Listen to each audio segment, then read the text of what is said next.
এই ভিডিওতে আমি আপনাদের দেখাতে চলেছি কিভাবে আমরা প্রাথমিক বৃত্তি পরীক্ষার প্রবেশপত্র সহজেই ডাউনলোড করব। আমরা কি করব, পেমিস ওয়েবসাইটে প্রবেশ করব, এরপর সাইন ইন করে নেব। সাইন ইন করার পর যে উপরে যে ইউজার রয়েছে, এখানে মোবাইল নাম্বার দিতে হবে। মোবাইল নাম্বার দেওয়ার পর নিচে পাসওয়ার্ড দিতে হবে, এটা আপনারা প্রায় সকলেই জানেন। তারপরে কি করতে হবে, সাইন ইন করতে হবে।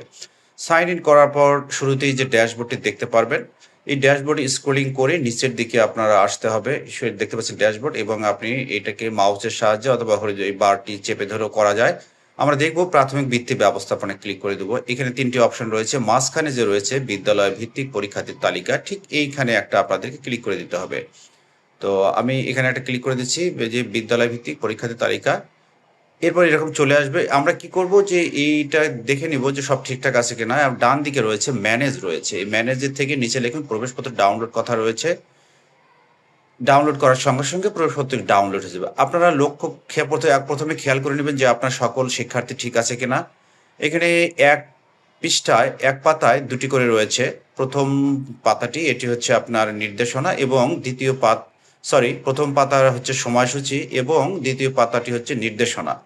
আপনাকে এই পেজটি দুপাশ, এপাশ ওপাশ করে প্রিন্ট করে নিতে হবে। ব্যাস হয়ে গেল আপনার প্রাথমিক বৃত্তি পরীক্ষার প্রবেশপত্র। তো ধন্যবাদ ভিডিওটি দেখার জন্য। আর যদি ভালো লেগে থাকে তাহলে এটি শেয়ার করে অন্য কেউ দেখার সুযোগ করে দিবেন। আল্লাহ হাফেজ।